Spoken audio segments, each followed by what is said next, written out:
سورہ رحمان جو ہے یہ قرآن کی دلہن ہے۔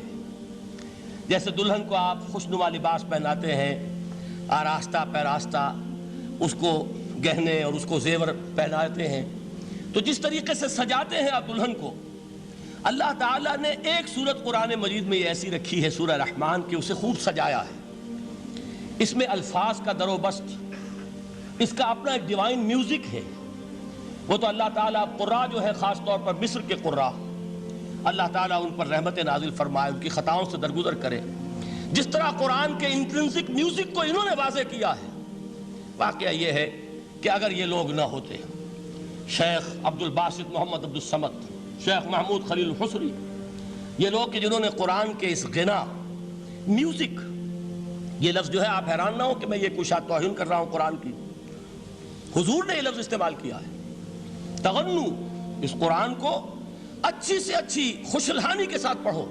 من لم یتغن بالقرآن فلیس منا، جو قرآن کو بہتر سے بہتر انداز میں، اچھی سے اچھی آواز میں، خوشلہانی کے ساتھ پڑھنے کی کوشش نہیں کرتا، وہ ہم میں سے نہیں ہے۔ بلکہ ایک مرتبہ حضور رات کے وقت آپ گشت پر تھے اپنے ساتھیوں کے حالات معلوم کرنے کے لیے۔ حضرت ابو موسیٰ اشعری رضی اللہ تعالیٰ عنہ ایک صحابی ہیں، ان کے گھر کے پاس سے گزر ہوا، وہ رات کو تہجد پڑھ رہے تھے، کھڑے ہوئے کیف کے عالم میں قرآن تلاوت کر رہے ہیں۔ حضور کو بہت پسند آئی ان کی قرآت، کافی دیر تک وہاں کھڑے سنتے رہے۔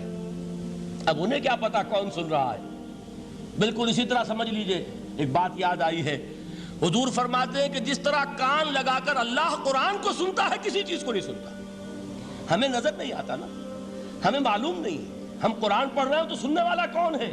سب سے زیادہ کان لگا کر خود اللہ۔ یہاں اس لیے مجھے یاد آیا کہ ابو موسیٰ اشعری کو کیا پتا تھا کہ کون سن رہا ہے۔